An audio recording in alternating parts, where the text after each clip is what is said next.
मतलब के बावे दुनिया केहू ना केहू के होला।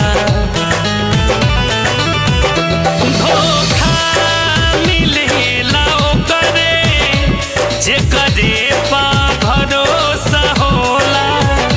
धोखा मिलेला ओकरे जेकरे पा भरोसा होला।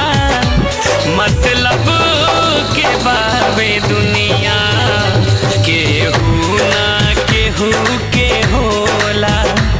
मतलब के बावे दुनिया केहू ना केहू के होला।